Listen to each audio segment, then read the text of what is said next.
our knowledge hub, your online English language class. Friends, आज के episode में हम स्टैंडर्ड 11 इंग्लिश मीडियम की हॉर्नबिल बुक का बहुत ही इंपॉर्टेंट चैप्टर स्टडी करने जा रहे हैं and the title of this lesson is discovering टट the saga continues.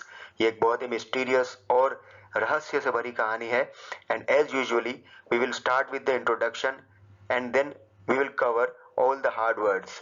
So, are you ready, friends? A Discovering Tut, The Saga Continues is written by A.R. Williams. इस lesson को A.R. Williams ने लिखा है और A.R. Williams is an American fictional writer and novelist. वो America के एक fictional writer हैं जो नॉवेल्स भी लिखते हैं and he is known for his unique style of writing fictional stories. और वो अपनी फिक्शनल स्टोरीज लिखने का जो उनका एक यूनिक स्टाइल है उसके लिए बहुत ही जाने जाते हैं. Now let's see the introduction, a brief introduction of this lesson. This lesson deals with the mysteries and various theories regarding the life and death of the youngest ruler of ancient Egypt, तुतनखामुन. है ना, ये जो lesson है ये Egypt के एक बहुत ही पुराने जो राजा थे जिनका नाम तुतनखामुन था, उनकी डेथ किस तरह से हुई, उनकी लाइफ कैसी थी, उसके बारे में अलग अलग थियरीज को डिस्कस करता है.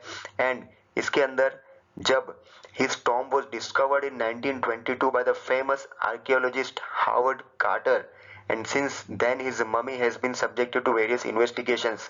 इस लेसन में ये बात भी डिस्कस की गई है कि कैसे जब 1922 में हावर्ड कार्टर ने तुतनखामुन की ममी को डिस्कवर किया था और उसके बाद लगातार उसकी ममी के ऊपर जो इन्वेस्टिगेशन हो रहे हैं वो डिफरेंट इन्वेस्टिगेशन पे भी ये लेसन में काफी सारी बातें बताई गई हैं.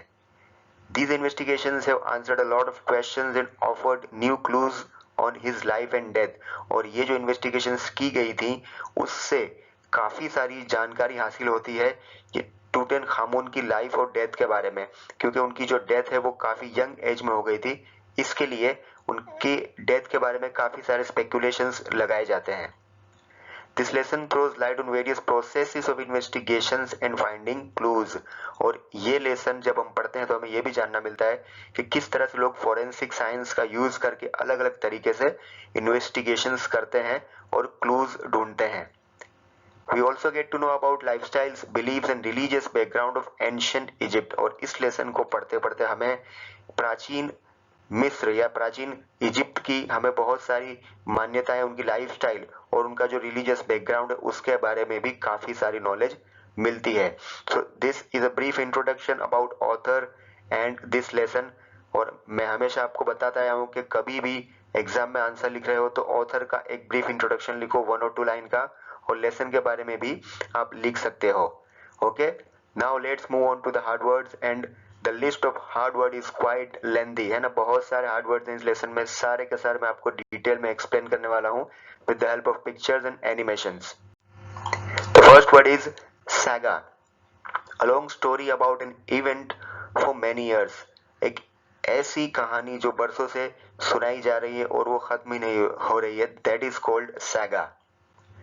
Hire, जिसका मीनिंग होता है इनहेरिटर, सक्सेसर. आप सोच रहे होंगे यहाँ पे धीरूभाई अंबानी और उनके 2 बेटे क्या कर रहे हैं इस पिक्चर में, है ना. आप बहुत इजीली समझ जाओगे कि अगर धीरूभाई अंबानी उनके बिजनेस को उनके बिजनेस का जो आगे का मतलब कामकाज है वो किसी को सौंपेंगे तो वो अपने बेटों को ही सौंपेंगे. That's why they are called heir. Laden का मतलब होता है लोडेड. जिस तरह से यहाँ पे ट्रक जो है वो फुल्ली लोडेड है, you can see here. Tomb, an enclosure to bury the dead. एक ऐसी जगह जहां पे मरे हुए लोगों को दफनाया जाए, खास करके जिसे हम मकबरा कहते हैं उर्दू में, या समाधि भी कह सकते हैं उसे. इस सेंस में इस वर्ड को यहाँ पे लिया गया है. फोरेंसिक रिकंस्ट्रक्शन, ये एक साइंटिफिक वर्ड है. The process of recreating the face of an individual. किसी भी इंसान का जो फेस है ना, उसे साइंटिफिक तरीके से रिकंस्ट्रक्ट करना, दोबारा से क्रिएट करना, उसे कहते हैं forensic reconstruction. You can easily understand with the help of this picture. Pharaoh, ruler in ancient Egypt. प्राचीन इजिप्ट में जो राजा हुआ करते थे, जो बहुत ही ताकतवर होते थे, उन्हें फेरोवा कहते थे. स्टर्ड, मूव और कोज टू मूव स्लाइटली, है ना। आप देख सकते हैं पिक्चर में किस तरह से हम अगर जैसे चाय है या कोई भी लिक्विड को अगर स्टर कर रहे हैं, गोल गोल घुमा रहे हैं, that is called stir, liquid को मूव करना स्लाइटली। घोस्टली, घोस्टली का मतलब see in the picture, eerie and unnatural, unreal, एक ऐसी चीज जो आपको रियल ना लगे, अननेचुरल लगे, जिससे आपको डर भी महसूस हो, that is called ghostly. Cemetery, a large burial ground, समझ सकते हैं आप जो कब्रिस्तान है, that is called cemetery. Scudded across, ये है इस पिक्चर को, इस वर्ड को अंडरस्टैंड करने का एक छोटा सा animation. Moving quickly, it refers to the movement, है ना। ये जो बादल वगैरह होते हैं जो मूव करते हैं, उनकी मूवमेंट को समझाने के लिए एक वर्ड यूज किया जाता है, स्कडेड अक्रॉस, जल्दी जल्दी से आगे की तरफ मूव करना। वेलिंग यानी कि टू कवर समथिंग, है ना, किसी चीज को ढांकना, जिस तरह से यहाँ पे इस लड़की ने अपने फेस को कवर करके रखा हुआ है। Casket, a small ornamental box और chest for holding jewels, letters, है ना, एक ऐसा खूबसूरत और मजबूत संदूक या पेटी जिसके अंदर ज्वेलरी को हिफाजत के लिए, हिफाजत या महफूज रखने के लिए यूज किया जाए।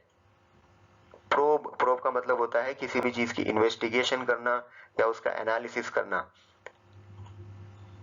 And last word is here lingering, lingering का मतलब लॉन्ग लास्टिंग, काफी वक्त तक जो चीज मौजूद रहे एक जगह पे, that is called lingering. Next word is descended, यानी कि मूव्ड ऑन, मूव डाउन और गादर्ड, नीचे की तरफ उतर के आना। आपने अपनी मैथ्स की स्टडी में भी ये समझा है इस वर्ड को कि डिसेंडिंग ऑर्डर, असेंडिंग ऑर्डर, अगर कोई बिग नंबर से आप स्मॉल नंबर की तरफ जा रहे हो, that is called descending order. उसी सेंस में आप ऊपर से नीचे की तरफ आ रहे हो, उसे डिसेंडिंग कहा जाएगा, डिसेंडेड कहा जाएगा। Then crammed, very small to fit into, इतना छोटा कि उसके अंदर कोई चीज इजीली मैनेज ना की जा सके। जैसे ये फोटो में आप देख सकते हैं किस तरह से एक छोटी सी जगह में ये बंदा ट्राई कर रहा है अपने आप को मैनेज करने का, एडजस्ट करने का। Murals, a painting or other artwork executed directly on the wall, किसी भी दीवार के ऊपर पेंटिंग को डायरेक्टली ड्रॉ कर दिया गया हो, पेंट कर दिया गया हो, इस तरह की पेंटिंग्स को मुराल कहा जाएगा।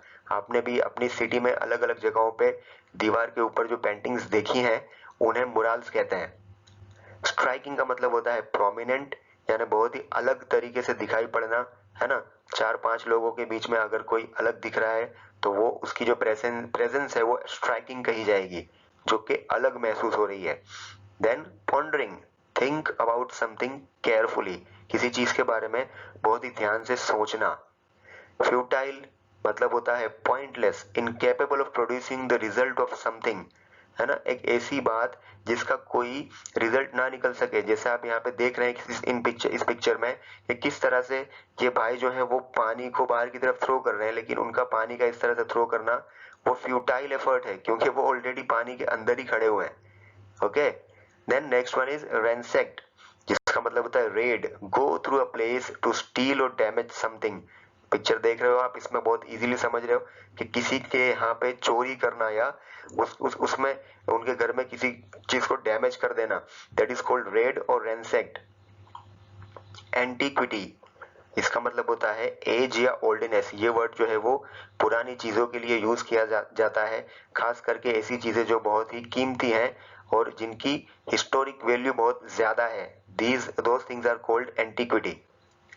रिजरेक्शन, रिस्टोरेशन टू लाइफ, आप इस वर्ड को इस पिक्चर से बहुत अच्छे से समझ जाएंगे कि ऊपर का पिक्चर देखिए, वो बिफोर मतलब कि पहले का पिक्चर है, और किस तरह से जब उस मतलब ये घर का पिक्चर है जो पुराना था, और जब उसे नए सिरे से बनाया गया तो उसमें नई जान वापस ला दी, जब नई जान उसके अंदर आ गई, that is called restoration to life. After life यानी लाइफ आफ्टर डेथ, मरने के बाद की जिंदगी। Then funerary treasures, the valuable things with which the king was buried, वो चीजें जिनको खास करके राजा के लिए मतलब अलग से रखा जाता था। जब इजिप्ट में कोई राजा की डेथ हो जाती थी तो वहां पे ऐसी मान्यता थी कि जब ये फिर से इनका पुनर्जन्म होगा तो उन्हें इन सारी चीजों की बहुत जरूरत पड़ेगी, इसलिए सारी की सारी उनकी पसंद की चीजों को उनके साथ में दफनाया जाता था। Those are called funerary treasures. And the last one is shroud, a length of cloth in which a dead person is wrapped. हम अगर अपनी भाषा में कहें तो जिसे कफन कहते हैं, वो कपड़ा जिससे कि मुर्दा इंसान को अच्छी तरीके से लपेटा जाता है। Now move on. Other one is adorned. Adorned का मतलब होता है सजाना या डेकोरेट करना, आप देख सकते हैं, और खास करके फेस्टिवल्स में जैसे हम अपने घर को अडोन करते हैं, डेकोरेट करते हैं। Next one is garlands of willow, arrays of flowers and leaves, है ना। एक विलो नाम का एक झाड़ होता है छोटा सा, उसके पत्तों और उसके फ्लावर्स को यूज करके जो गार्लैंड बनाया जाता है उसे गार्लैंड्स ऑफ विलो कहते हैं। Next one is resins, a sticky flammable substance that is insoluble. ये एक सब्सटेंस होता है जो खास करके झाड़ के अंदर से, ट्रीज के अंदर से निकलता है, बहुत ही स्टिकी होता है और पानी के अंदर वो मिक्स नहीं हो सकता। इसे रेजिन्स कहते हैं और हम अपनी भाषा में इसे गुंदर भी कहते हैं, गोंद। नेक्स्ट वन लेजिटिमेट, रीजनेबल, जो बात समझ में आ जाए, है ना, जो व्यवहारु बात हो, दैट इज कॉल्ड लेजिटिमेट।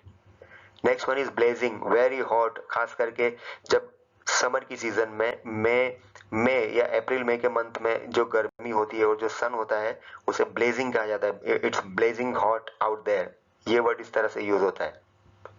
बज्ड यानी कि मूड और शिफ्टेड, अ स्लाइट मूवमेंट, है ना, किसी भी चीज का थोड़ा सा अपनी जगह से हिलना या सरकना, that is called budged. Chiselled away, you can see in the picture, chisel की मदद से किसी चीज को तराशना या खरोचना, that is called chiselled away. Next one circumvented, find a way around. देख रहे हो ना पिक्चर में, बहुत अच्छे से समझ में आ रहा है कि किस तरह से आपका रास्ता अगर कहीं पर रुक रहा है तो आपने एक नया रास्ता इख्तियार कर लिया, दैट इज कॉल्ड सर्कमवेंट। आपने, अगर मैं लाइटर वे में बोलूं तो हमने किसी काम को करने का एक जुगाड़ लगा लिया, that is called circumvent. Inlaid, a decorative pattern on a surface, किसी भी सरफेस पे एक बहुत ही अच्छी सी डिजाइन बनाई गई हो, दैट इज कॉल्ड इनलेड। यहाँ पिक्चर में भी आप समझ सकते हैं। एम्यूलेट, एन ऑर्नामेंट और small piece of jewellery thought to give protection against evil. ये वर्ड आप वैसे तो नहीं समझे, आप पहली बार में नहीं समझ पाएंगे, लेकिन अगर मैं आपको बोलूं कि तावीज, तो आपको समझ में आ जाएगा, क्योंकि ये हमने बचपन में या तो पहनी है या पहनाई गई है हमें, है ना। और इस वर्ड का ये मीनिंग होता है कि वो चीज जिसके बारे में ऐसा माना जाता हो कि आपको बुरी नजर से बचाएगी या आपको नुकसान होने से बचाएगी, इसका मतलब होता है amulet. Apron, a protective garment worn over the front of one's clothes, usually जो कुक्स वगैरह खाना पकाते वक्त पहनते हैं उसे एप्रन कहा जाता है। एंड इंटरवीनिंग का मतलब होता है occur in the time between events, है ना, दो अलग अलग घटनाओं के बीच में अगर कोई बात हो रही है या कोई एक्शन हो रही है उसे इंटरवीनिंग कहा जाएगा। Intriguing, to arouse one's curiosity, है ना, हमें जिज्ञासा महसूस हो, इस तरह की कोई बात है तो वो इंट्रीगिंग कही जाएगी। Next one is startling, unexpected और सरप्राइजिंग, कोई ऐसी बात जो आपने सोची ना हो और हो जाए, दैट इज कॉल्ड स्टार्टलिंग। और उसके बाद है डिमाइस यानी कि death. Next one is death Ratle, मरते हुए इंसान के गले में से अगर कोई आवाजें खड़ खड़ करके आ रही है या गर्गलिंग की साउंड आ रही है उसे डेथ रेटल कहा जाता है। Next one is after math, you can see in the picture, कोई भी बहुत ही बुरी एक घटना हुई या दुर्घटना हुई है, जैसे कि भूकंप का आना या सुनामी वगैरह, ऐसे आफ्टर ऐसी सीरियस इवेंट्स का होना, उसके बाद की जो सिचुएशन है उसकी जो आफ्टर इफेक्ट्स है उन्हें आफ्टर माथ कहा जाता है। And next one is eerie detail, strange image और description of something, किसी भी अजीब जगह की जो कोई डिस्क्रिप्शन ऐसा दिया जाए जिसको सुन के हमें डर महसूस हो, जैसे आप इस पिक्चर में भी देख रहे हैं, ऐसे ही जो सिचुएशन, ऐसा जो डिस्क्रिप्शन है उसे eerie डिटेल कहा जाएगा। Next one is forensic, the application of the scientific method to investigate a crime, है ना, क्राइम को इन्वेस्टिगेट करने के लिए साइंटिफिक मेथड्स का यूज किया जाता है, उस जो ये इस मेथड को फोरेंसिक्स कहा जाता है। और खास करके आपने सीआईडी वगैरह जो सीरियल्स आते हैं उनमें जितने भी मेथड्स बताई जाती है वो खास करके साइंटिफिक होती है, that's why they are called forensics. Anatomy, the branch of science which deals with the bodily structure of humans, animals or other living beings. Science की वो पढ़ाई या साइंस का वो हिस्सा जिसमें इंसानों और जानवर की जो बॉडी है उसका जो स्ट्रक्चर है उसके बारे में अच्छे से स्टडी करवाया जाता हो। You can see in picture किस तरह से ये जो प्रोफेसर हैं वो पूरी ह्यूमन बॉडी को ओपन करके समझाने के लिए सारा कुछ एक्सप्लेन कर रहे हैं। And next one is shrine, मतलब कि होली प्लेस, कोई भी ऐसी जगह जो के पाक या पवित्र मानी जाती हो, जैसे दरगाह है या मंदिर है या चर्च है, all these places are called shrine.